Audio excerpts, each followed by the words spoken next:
Hello everyone, welcome back to the Garland Farms channel. Just a quick heads up today regarding one of the ways that veganism goes about attempting to whitewash the harmful chemicals in many of the dangerous processed foods marketed to those who currently identify as vegan. Today's example is Danny over at, I think probably one of the most Orwellian named channels on YouTube, Lifting Vegan Logic. Just listen to this. Obviously, she's going with this whole narrative of, oh guys, there are so many chemicals and additives in this food, therefore it is bad. But this is not how you determine if a food is bad. This reminds me of those posts I've seen comparing an egg to just egg, where they just show the ingredients of just egg, and then a regular egg where the ingredient is just an egg. When in reality, eggs are filled with chemicals too. Now, to be fair, a natural egg, in the context that he's trying to portray it, does contain natural compounds that, to the layman, might look intimidating.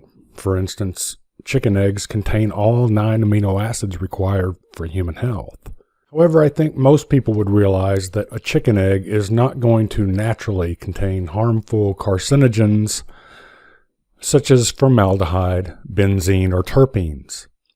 However, these chemicals could certainly find their way into an egg via contamination that might happen in a food processing facility, for instance.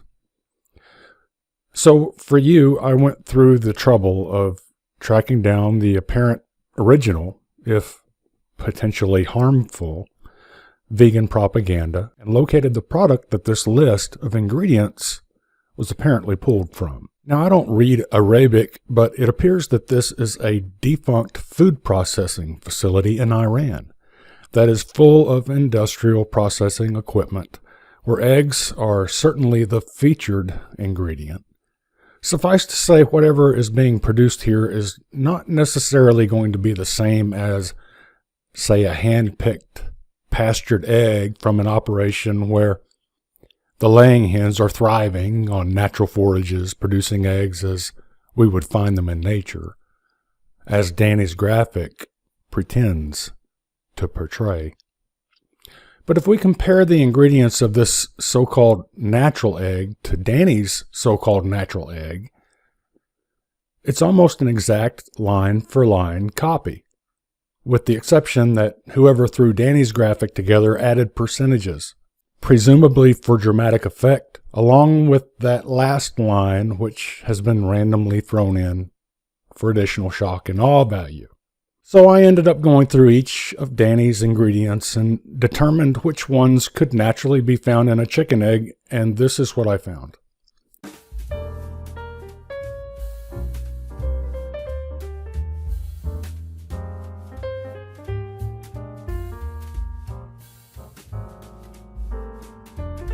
Obviously, when the truth is revealed, what Danny has illustrated here is not that all natural foods are bursting at the seams with scary and harmful chemicals, but that scary and harmful chemicals are being added to processed foods and are deceptively being labeled as natural, much to the demise of unsuspecting consumers.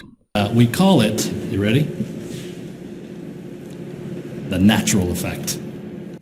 I'd like to say that creating the natural label is an art, but it's not. It's just not. Your product may contain growth hormones and antibiotics. Just throw that word natural on there. Maybe add a picture of a barn.